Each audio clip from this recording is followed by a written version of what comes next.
فرض نماز کے بعد مسنون اذکار. دیکھیں رسول اللہ صلی اللہ علیہ وسلم سے مختلف اوقات میں مختلف اذکار ثابت ہیں. 3 دفعہ سبحان اللہ 33 دفعہ سبحان اللہ، 33 دفعہ الحمدللہ، 34 دفعہ اللہ اکبر، یہ بھی ثابت ہے. 33 دفعہ سبحان اللہ، 33 دفعہ الحمدللہ، 33 دفعہ اللہ اکبر، اور آخری مرتبہ لا الہ الا اللہ وحدہ لا شریک لہ لہ الملک ولہ الحمد وہو علی کل شیء قدیر. 100 کا عدد اس طرح سے پورا کریں، یہ بھی ہے. آیت الکرسی بھی ہے، اللہم انت السلام والی دعا بھی ہے، اللہم لا مانع لما اعطیت ولا معطی لما منعت ولا ينفع ذا الجد منک الجد، یہ دعا بھی ہے. تو یہ اسی طرح 10 دفعہ سبحان اللہ، 10 دفعہ الحمدللہ اور 10 دفعہ اللہ اکبر، یہ بھی ہے. تو اب علماء کیا اس میں اختلاف ہوا ہے. بعض علماء کہتے ہیں فرض نماز کے بعد یہ سارے وظائف پڑھے جائیں اور سنتیں اس کے بعد پڑھی جائیں. لیکن احناف کا جو موقف ہے اس بارے میں، بر صغیر کے علماء کا جو موقف ہے وہ یہ ہے کہ 2 طرح کی حدیثیں ہمیں ملتی ہیں. بعض حدیثوں میں ملتا ہے کہ نبی صلی اللہ علیہ وسلم صرف اللہم انت السلام کے بقدر بیٹھتے تھے اور پھر آپ کھڑے ہو جاتے تھے، سنتیں پڑھتے تھے پھر آپ گھر جا کے. تو اور بعض حدیثوں میں ہے کہ فرض کے بعد یہ کرتے تھے. اس لیے تطبیق کی یہ صورت ہمارے نزدیک بہتر ہے کہ جن حدیث میں آتا ہے کہ فرض کے بعد یہ معمولات تھے، تو اس میں فرض سے مراد ہے کہ فرض اپنی تکمیل کے بعد، یعنی سنتوں کے ذریعے فرائض کی تکمیل ہوتی ہے. یعنی فرض نماز اپنے لوازمات کے ساتھ جب مکمل ہو جائے تو، اور یہ احتراز ہے اشراق اور دیگر نوافل سے، کہ نوافل کے بعد نہیں بلکہ فرائض کے بعد. تو فرائض کے فوراً بعد مراد نہیں ہے، بلکہ جو فرائض کے جو لوازمات ہیں سنت موقدہ اس کے بعد. تاکہ وہ احادیث جس میں آتا ہے کہ نبی فرض کے بعد صرف اللہم انت السلام کے بقدر بیٹھتے تھے، وہ احادیث اور وہ احادیث جس میں آتا ہے فرض نماز کے بعد یہ وظائف پڑھنے چاہیے، دونوں میں تطبیق ہو جائے. تو یہ ہماری رائے ہے. عرب میں ایسا نہیں، عرب کہتے ہیں فرض کے فوراً بعد وہ سنتوں میں تاخیر کرتے ہیں. ہماری نظر میں سنتوں میں تاخیر کرنا افضل نہیں ہے دیگر احادیث کی وجہ سے. اختلافی مسئلہ ہے، تو ہم اسی کی کو ترجیح قرار دیتے ہیں، راجح قرار دیتے ہیں کہ فرض نماز کے بعد آپ مختصر دعا پڑھ لیں اللہم انت السلام والی، تاکہ اس حدیث پر بھی عمل ہو جائے جس میں آتا ہے نبی اللہم انت السلام کے بقدر بیٹھتے تھے. اور پھر سنتوں کے بعد آپ یہ تمام وظائف پڑھ لیں، یا کبھی کوئی وظیفہ پڑھ لیں، کبھی کوئی پڑھ لیں. 33 دفعہ سبحان اللہ الحمدللہ اللہ اکبر وہ تو ہمیشہ پڑھنی چاہیے. اور پھر آیت الکرسی کی بھی بڑی ترغیب ہے، اللہم لا مانع لما اعطیت، سارے پڑھ لیں، نہیں تو کسی ایک کا معمول بنا لیں، سب طرح سے جائز ہے. صلاۃ التسبیح کا کیا ثبوت ہے؟ دیکھیں صلاۃ التسبیح کے بارے میں متعدد روایات ہیں. متعدد بولے تو یعنی کافی ساری روایات ہیں، لیکن کوئی ایک حدیث بھی انڈیویجولی جب ہم دیکھتے ہیں تو کوئی صحیح حدیث نہیں ہے. لیکن خود محدثین کا ایک اصول ہے کہ جب ضعیف حدیثیں اگر ان کی سندیں زیادہ ہوں تو وہ درجہ حسن کو پہنچ جاتی ہیں، یعنی وہ روایت قابل قبول بن جاتی ہے. عام اصول یہی ہے اور سب نے اس کو اصول کو مانا ہے. تو اب اس اصول کی بیس پہ، کیونکہ صلاۃ التسبیح کی بہت ساری حدیثیں ہیں، تو ان حدیثوں کی بیس پہ اکثر علماء، جمہور علماء اس طرف گئے ہیں کہ صلاۃ التسبیح بھی سنت عبادت ہے، حسن درجے کی ہے. ناصر البانی رحمہ اللہ جو سلفیوں میں ایک عالم گزرے ہیں، انہوں نے صلاۃ التسبیح کو اس بیس پہ سنت قرار دیا کہ عبداللہ ابن مبارک اس کے قائل تھے. تو گویا کہ تقلید کی عبداللہ ابن مبارک کی انہوں نے، یہ اتنے بڑے محدث قائل کیسے ہو سکتے ہیں. لیکن یہاں پر یعنی جمہور علماء اسی کے قائل ہیں کہ یہ سنت ہے. اور احناف کی یعنی جو ہماری کتابیں ہیں اس میں بھی شوافع کی کتابیں اور احناف کی کتابیں اور جو فتوے کی کتابیں ان میں بھی یہی لکھا ہوا ہے. البتہ امام ابو حنیفہ سے اس بارے میں کچھ منقول نہیں ہے، نہ صاحبین سے کچھ منقول ہے. لیکن یہاں پر ایک چھوٹی سی ایک اصولی بات یہ ہے کہ یہ اصول تو ٹھیک ہے کہ جب بہت ساری حدیثیں ضعیف مل جائیں تو درجہ حسن تک پہنچ جاتی ہیں اور وہ قابل قبول بن جاتی ہیں. لیکن یہاں خود ایک اور فقہ کا ایک اصول ہے جو اس سے ٹکرا رہا ہے. وہ اصول یہ ہے کہ متواتر اور مشہور روایات سے جب کوئی بات ثابت ہوتی ہے تو احناف کا اصول یہ ہے کہ اگر ایک صحیح حدیث بھی اس کے خلاف ہو اور وہ حدیث صحیح ہو تو اس صحیح حدیث کو بھی احناف رد کر دیتے ہیں کہ بھئی جو مشہور روایات سے یا قرآن سے جو بات ثابت ہے یا متواتر روایات سے جو بات ثابت ہے تو خبر واحد سے اس میں تبدیلی نہیں ہو سکتی. اب جو ہمیں بخاری مسلم سے متفقون علیہ صحیح حدیثیں ملتی ہیں جن کی سندیں بالکل بے غبار ہیں، ان سے جو نماز کی کیفیت منقول ہے، جو نماز کی کیفیت ثابت ہے، تو صلاۃ التسبیح اس کے بالکل مخالف ہے. کیسے مخالف ہے؟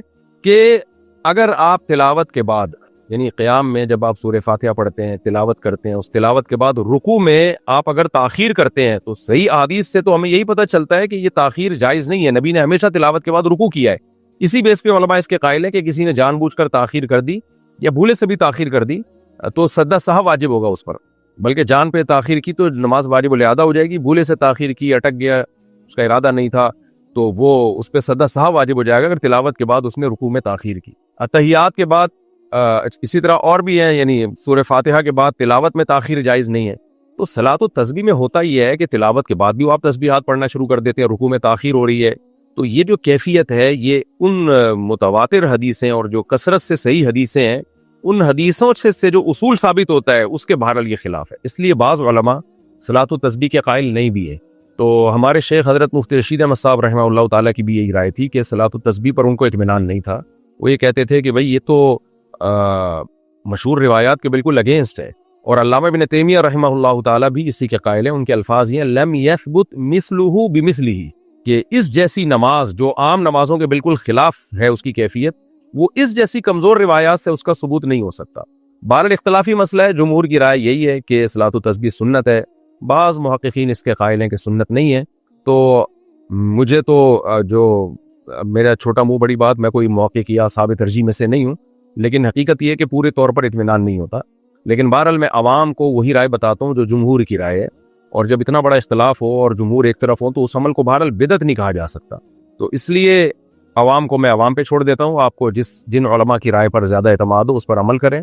تو اگر آپ کو اطمینان اسی پہ ہے جمہور علماء کی رائے پر پڑھنی چاہیے تو پڑھیں. اللہ تعالیٰ سے پوری امید ہے کیونکہ اس میں بہرحال ذکر ہی کر رہے ہیں، کوئی ایسے خلاف شرع کام تو نہیں کر رہے ہیں نا، اللہ کا ذکر ہی کثرت سے کیا جا رہا ہے. تو بہرحال دونوں رائے ہیں. میرا مقصد تھا صرف دونوں رائے سامنے آ جائیں کہ بعض محققین اس کے قائل ہیں کہ صلاۃ التسبیح کے بارے میں جو روایات ہیں اتنی جاندار نہیں ہے کہ اس سے ایک ایسی نماز ثابت کی جا سکے جو عام نمازوں کے بالکل خلاف اس کی کیفیات ہیں، بلکہ عام نمازوں کو دیکھا جائے تو اس سے گویا سدہ صاحب لازم آ رہا ہے. تو یہ ہے کہ اب آپ خود فیصلہ کریں. جو پڑھ رہا ہے وہ بھی ٹھیک ہے، اگر کوئی اس کو صحیح نہیں سمجھتا تو وہ بھی ٹھیک ہے. اختلاف کا ظرف بہرحال پیدا کرنے کی بہت شدید ضرورت ہے. اگر کسی مسئلے میں کسی عالم کا اختلاف ہو تو اس کو اعتدال کے ساتھ بیان کر دیا جائے اور سب علماء کا احترام دل میں رکھا جائے، کسی کو برا بلا نہ کہا جائے، اور جس عالم کی رائے پر آپ کو زیادہ اعتماد ہو آپ اس کی رائے پر عمل کریں. میں نے پہلے بتا دیا بدعت نہیں کہا جا سکتا اس کو، کیونکہ جمہور علماء بہرحال اس کے قائل ہیں. فوریکس ٹریڈنگ کا کیا حکم ہے؟ فوریکس ٹریڈنگ جائز نہیں ہے، کیونکہ کرنسی یا گولڈ پر آپ قبضہ کیے بغیر آگے بیچ نہیں سکتے. یہاں کچھ بھی نہیں ہوتا، بس فرضی خرید و فروخت چل رہی ہوتی ہے. جھینگے حلال ہیں یا حرام؟ حرام سے کم بھی کوئی درجہ ہوتا ہے. ایک دم ڈائریکٹ کسی چیز کو حرام نہیں بنا دینا چاہیے. دیکھیں جھینگے کے بارے میں کئی بار کلپ ریکارڈ کروا چکا ہوں، پوچھا ہے تو دوبارہ بتا دیتا ہوں. نبی صلی اللہ علیہ وسلم نے فرمایا الحلال بین والحرام بین، حلال بھی واضح ہے حرام بھی واضح ہے، لیکن کچھ چیزیں آپ صلی اللہ علیہ وسلم نے فرمایا درمیان میں مشتبہ ہیں. تو جو مشتبہات سے بچتا ہے تو وہ اپنے دین کو بچا لیتا ہے. اب ہمیں کیا کیا چیزیں حلال ہیں نبی نے واضح طور پہ بتا دیا. بکرا ہے، گائے ہے اور وغیرہ وغیرہ، مرغی، بطخ، یہ سب چیزیں جو پرندے ہیں جو چونچ سے کھاتے ہیں، درندے نہیں ہوتے، وہ شکار نہیں کرتے، وہ سارے پرندے حلال ہیں.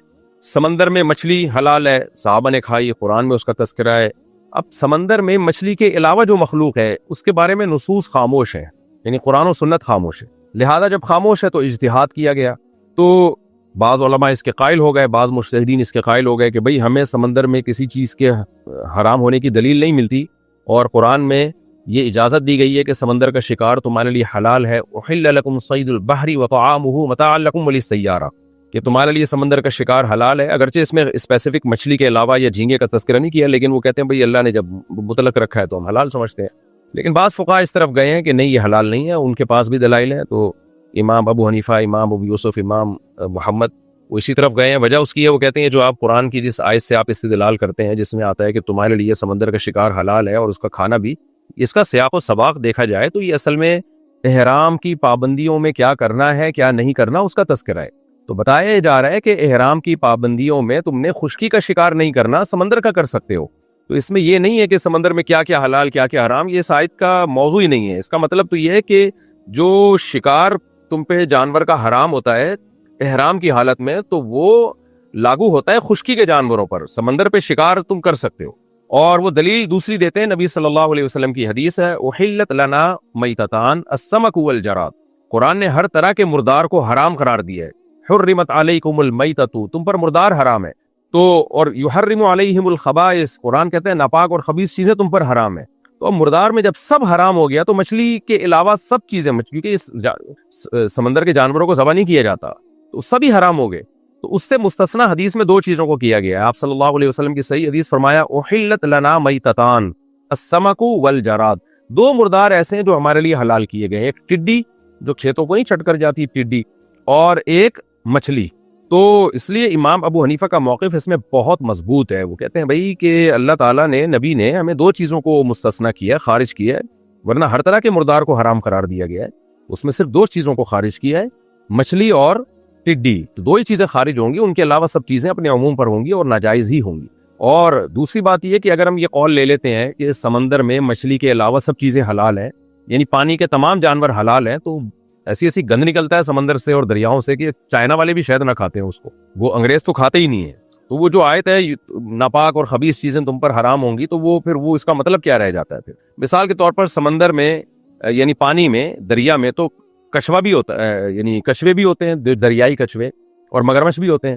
تو آپ کہہ سکتے ہیں مگرمچھ تو دریا میں بھی رہتا ہے اور پانی سے باہر بھی رہتا ہے، اور کچھوا بھی پانی میں بھی رہتا ہے، پانی سے باہر بھی رہتا ہے. تو وہی پھر کیکڑا بھی تو یہی ہے، کیکڑا پانی میں بھی رہتا ہے، پانی سے باہر بھی رہتا ہے. تو دیکھا یہ جائے گا کہ زیادہ اگر پانی میں رہتا ہے تو پانی کا جانور ہی کہلائے گا وہ. تبھی امام شافعی رحمہ اللہ تعالیٰ کے نزدیک کیکڑا حلال ہے، کیونکہ وہ زیادہ پانی میں رہتا ہے، اور دیگر فقہا بھی یہی کہتے ہیں. لیکن پھر سوال پیدا ہوتا ہے، پر مگرمچھ بھی تو پانی میں زیادہ رہتا ہے، کچھوا بھی تو پانی میں زیادہ رہتا ہے، تو یہ تو پھر یعنی عجیب سا ہی ہو جائے گا کہ کچھوے بھی کھانا شروع کر دیں آپ. اور پھر ظاہر ہے جو جانور حلال ہے اس کے انڈے بھی حلال ہیں، تو کچھوے کے انڈے بھی حلال ہو جائیں گے اور مگرمچھ کے انڈے بھی حلال ہو جائیں گے. تو اس لیے اس بارے میں امام حنیفہ کا موقف بہت مضبوط ہے، اور اکثریت نے اسی موقف کو ہی فالو کیا ہے، یعنی امت میں اکثریت نے. تو اس لیے ہماری رائے تو اس بارے میں بالکل واضح ہے کہ جھینگا جو ہے وہ جائز نہیں ہے. کیکڑا، جھینگا، یہ سب چیزیں مچھلی میں داخل نہیں ہے. ہاں البتہ یہ ضرور ہے کہ ہمارے ہی معاصر علماء میں، جن میں حضرت مفتی تقی عثمانی صاحب جیسے متبحر عالم بھی موجود ہیں، وہ جھینگے کو مچھلی کی اقسام میں ہی داخل کرتے ہیں. یعنی وہ کہتے ہیں جھینگا بھی مچھلی کی قسم ہے. تو اس بیس پہ انہوں نے جھینگے کے جواز کا فتویٰ دیا ہے.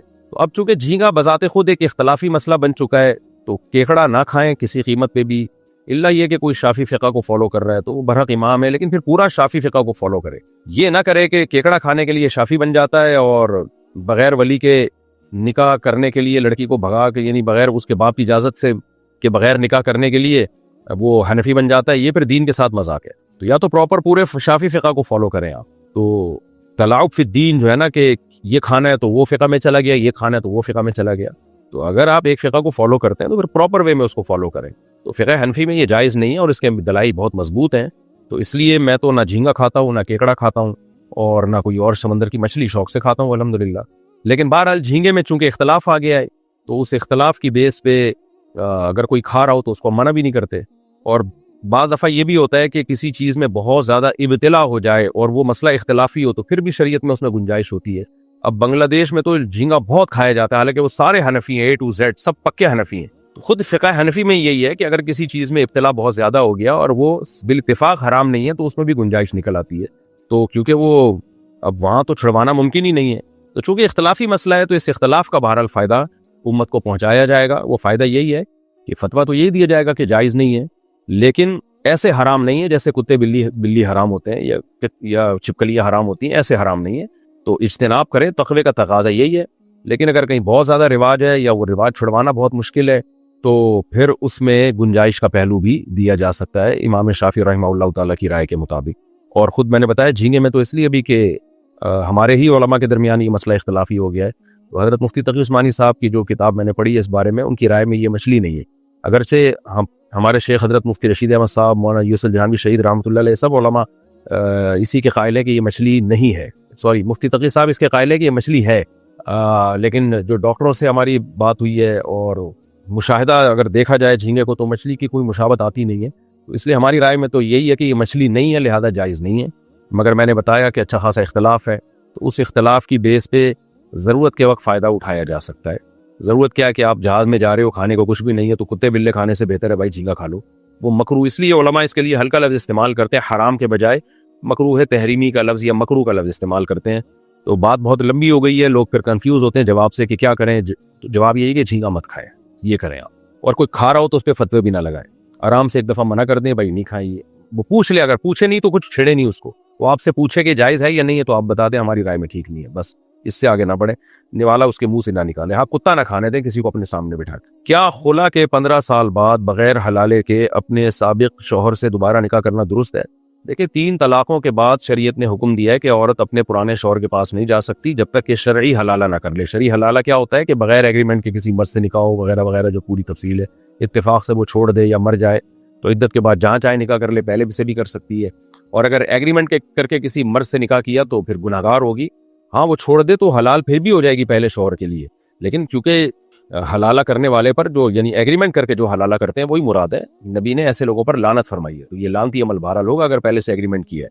باقی خلا جو ہے نا وہ ایک طلاق بائن ہوتی ہے, ایک طلاق بائن ہوتا ہے. خلا کا لفظ اردو میں مذکر ہے, مؤنث بنا دیا لوگوں نے اس کو. خلا ایک طلاق بائن کے حکم میں ہوتا ہے, تو اس لیے اس سے پہلے شوہر نے اگر 2 طلاقیں نہ دی ہوئی ہوں اور پھر خلا ہی ہوا ہو میاں بیوی کے درمیان, تو وہ جب چاہیں دوبارہ نکاح کر سکتے ہیں شرعی حلالے کے بغیر بھی. تو چاہے 15 سال ہو یا 15 منٹ ہو یا 15 سیکنڈ ہو, لیکن آئندہ شوہر کو 2 طلاقوں کا اختیار ہوگا. بوقت مجبوری مکان بنانے کے لیے سودی قرضہ لینا کیا شرعی ہے؟ سودی قرضہ لینا حرام ناجائز ہے. البتہ شدید مجبوری میں سودی قرضہ لیا جا سکتا ہے. وہ شدید مجبوری کیا ہے وہ میں بتاتا ہوں, کہ آپ کے پاس کرائے کے لیے بھی گھر نہیں ہے, رہنے کے لیے کوئی آپ کو گھر میں رکھنے کے لیے بھی تیار نہیں ہے, اب آپ روڈ پہ آ جاؤ گے, اور کوئی حلال قرضہ دینے کے لیے بھی تیار نہیں ہے, تو ایسی مجبوری میں سودی لون لیا جا سکتا ہے. اس لیے کہ اب روڈ پہ تو نہیں پڑے گا نا انسان, گھر تو ضرورت ہے, چاہے کرائے کا گھر ہی کیوں نہ ہو, لیکن کرائے کا بھی نہیں مل رہا, تو پھر ایسی شدید مجبوری میں مورگیج پہ یا سودی قرضے پہ گھر لیا جا سکتا ہے. تو اس حد تک کوئی اگر پہنچ چکا ہو, لیکن عام طور پر ایسی نوعیت ہوتی نہیں ہے, کرائے پہ لوگ رہ سکتے ہیں, تو ایسی اور یا قرضہ کسی کی طرف سے بغیر سود کے بھی مل سکتا ہے, تو پھر سودی قرضہ لینے کی اجازت نہیں ہے. تیسری طلاق کے بعد کیا رجوع ممکن نہیں؟ نہیں جناب, اللہ نے قرآن میں کہہ دیا فَإِن طَلَّقَهَا فَلَا تَحِلُّ لَهُ مِن بَعْدُ حَتَّى تَنكِحَ زَوْجًا غَيْرَهُ. صاف طور پہ قرآن نے کہہ دیا تیسری کے بعد رجوع نہیں ہو سکتا. نس بندی کروانے کا کیا حکم ہے؟ نس بندی کا مطلب یہ ہوتا ہے کہ مرد جو ہے نا کوئی آپریشن کروا لے جس کے نتیجے میں اس میں اسپم بننا ہی ختم ہو جائے, یعنی اولاد کے جرثومے بننا ہی ختم ہو جائے, تو تاکہ وہ آئندہ کبھی بھی اولاد ہی نہ پیدا کر سکے. یہ عمل حرام ہے, گناہ کبیرہ ہے. دیکھیں میاں بیوی وقتی طور پر اولاد روکنے کی کوئی بھی تدبیر اختیار کر سکتے ہیں, اس میں کوئی گناہ نہیں ہے, جیسے جو آج کل جو بھی تدبیریں اختیار ہو رہی ہیں, لیکن یہ وقتی اور عارضی ہوں. بیوی آپریشن کروا کے بچہ دانی نکال لے یہ بھی حرام ہے, یا مرد نس بندی کرا لے یہ بھی حرام ہے. یعنی ہمیشہ کے لیے بچے کی ولادت یعنی تولید کی قوت کو ہی ختم کر دینا یہ حرام ہے, کیونکہ یہ تغییر خلق اللہ ہے, اللہ کی تخلیق کو بدلنا ہے, اس لیے حرام اور ناجائز ہے. قرآن کی آیات پر مشتمل ویڈیوز بنا کر یوٹیوب پر اپلوڈ کرنا درست ہے؟ جی بالکل درست ہے. ناپاکی میں اذان دینا جائز ہے, اگر بغیر وضو اذان دی تو ہو جائے گی, کوئی حرج نہیں ہے, لیکن بہتر یہی ہے, سنت یہی ہے کہ افضل یہی ہے کہ وضو کر کے دیں. لیکن حالت جنابت میں اگر کسی نے اذان دی تو گناہ کی بات ہے, مکروہ تحریمی ہے, لیکن اذان بہرحال ہو جائے گی, لیکن گناہ ملے گا اس کو. قادیانیوں کے ساتھ کھانا پکانا یا کھیلنا جائز ہے یا نہیں؟ قادیانیوں سے بالکل فری ہونے کی اجازت نہیں ہے. قادیانیوں میں اور دوسرے غیر مسلموں میں فرق یہ ہے کہ دوسرے غیر مسلم اپنے باطل دین کو اسلام نہیں کہتے, اسلام کا لبادہ نہیں اوڑھتے. قادیانی کیا کرتے ہیں, اتنا بڑا جرم کیا, ایک جھوٹے نبی کو سید الانبیاء صلی اللہ علیہ وسلم کے طرف منسوب کر دیا کہ آپ کا ذلی نبی ہے, معاذ اللہ, کذاب اور دجال کو کہہ دیا کہ نبی کا ذلی نبی ہے, اور پھر اپنے آپ کو مسلمان بھی کہتے ہیں. آج قادیانی اپنی نسبت اسلام سے ختم کر دیں, بولے ہم مسلمان نہیں ہیں, تو ہم ان کو بھی وہی حقوق دے دیں گے جو دوسرے غیر مسلموں کو دیے, لیکن یہ اپنے آپ کو چونکہ مسلم کہتے ہیں, تو یہ جرم بہت بڑا جرم ہے کہ آپ ایک جھوٹے نبی پہ ایمان رکھتے ہو اور اپنے آپ کو منسوب کرتے ہو سید الانبیاء کی طرف. تو اس لیے قادیانیوں کے ساتھ میل جول اور دوستیاں یہ ناجائز اور حرام ہے. کچھ غیرت اور دینی حمیت کے بھی کچھ تقاضے ہوتے ہیں. ہاں دشمنی کسی سے نہ رکھیں, بد اخلاقی کسی سے نہ کریں, بس ریزرو رہیں. آپ کوئی مارے پیٹنا یا بد اخلاقی کرنا یا گالیاں دینا یہ کام نہ کریں, بس ریزرو رہیں آپ, تو سلام دعا نہ رکھیں. نکاح میں گواہ کا اجرت لینا کیسا ہے؟ دیکھیں نکاح میں قاضی کے لیے اجرت لینا یا گواہ کے لیے اجرت لینا جائز ہے, کیونکہ کوئی بھی کام جس میں آپ کا وقت خرچ ہو رہا ہو آپ اس کو کا معاوضہ لے سکتے ہیں. البتہ جو کام آپ پر فرض ہو جاتا ہے, یعنی آپ کے ذمہ لازم ہو جاتا ہے, تو اس پہ آپ اجرت پھر نہیں لے سکتے. مثال کے طور پر اگر کوئی نکاح پڑھانے والا ہے ہی نہیں, اور ایک کو بندے کو نکاح پڑھوانا ہے, اور کوئی بندہ پڑھانے والا کوئی ہے ہی نہیں, اس کو خود بھی نہیں آتا نکاح کیسے پڑھا جاتا ہے, تو پھر جو علاقے کا عالم ہوگا اس پر فرض ہو جاتا ہے کہ وہ اس کا نکاح پڑھائے, پھر اس کے لیے پھر اجرت لینا جائز نہیں ہوگا. اسی طرح کسی کو اپنا نکاح پڑھوانا ہے, اس کو گواہ مل ہی نہیں رہے, کہیں 2 مسلمان نظر آئے اس کو کہ بھائی تم میرے نکاح پہ گواہ بن جاؤ, کیونکہ گواہ میں کوئی گاؤں میں ہے, کہیں کوئی مجبوری ہو گئی, تو پھر تو وہ اجرت نہیں لے سکتے, اس لیے کہ ان پر تو پھر فرض ہے کسی مسلمان کے ساتھ تعاون کریں. لیکن اگر گواہ دنیا میں بہت ہیں تو اسپیسیفک مجھے یہی 2 گواہ چاہیے, تو پھر وہ 2 گواہ شرط لگا سکتے ہیں, ٹھیک ہے بھائی ہم آپ کے نکاح پہ گواہ جب بنیں گے جب آپ ہمیں پیسے دو گے, کیونکہ ہمارا ٹائم خرچ ہوگا. باقی یہ کہ یہ فری پھوکٹ میں ہی ہونا چاہیے. گواہ کا کیا جا رہا ہے, وہاں اتنے لوگ بیٹھے ہوئے ہوتے ہیں, کسی کو بھی گواہ بنا دیں. اگر شوہر بے اولاد ہو تو فسخ نکاح درست ہے؟ دیکھیں اگر بے اولاد ہو تو فسخ نکاح درست نہیں ہے. البتہ شادی کے بعد پتہ چلا کہ شوہر میں اولاد پیدا کرنے کی صلاحیت ہی نہیں ہے, اس میں اولاد کے جرثومے ہی نہیں ہے اس کے اسپم میں, یا یہ کہ اور علاج بھی نہیں ہو سکتا اس کا, یعنی اب عورت کو پتہ چلا کہ جس بندے سے میری شادی ہوئی ہے اب ناممکن ہے کہ اس کے اولاد ہو، میڈیکل سے یہ میڈیکل رپورٹ آ گئی، تو پھر عورت کے لیے ایسی صورت میں کورٹ سے تنسیخ نکاح یعنی نکاح ختم کرانے کی شرعاً اجازت ہے۔ البتہ اگر پہلے سے پتہ ہو عورت کو کہ جس سے میری شادی ہو رہی ہے اس کے اولاد ممکن ہی نہیں ہے، یا شادی کے بعد پتہ چلا لیکن علاج ممکن تھا اس کا، تو یا ویسے ہی قدرت کی طرف سے اولاد ہی نہیں ہو رہی شوہر کے، تو پھر تنسیخ نکاح نہیں ہو سکتا۔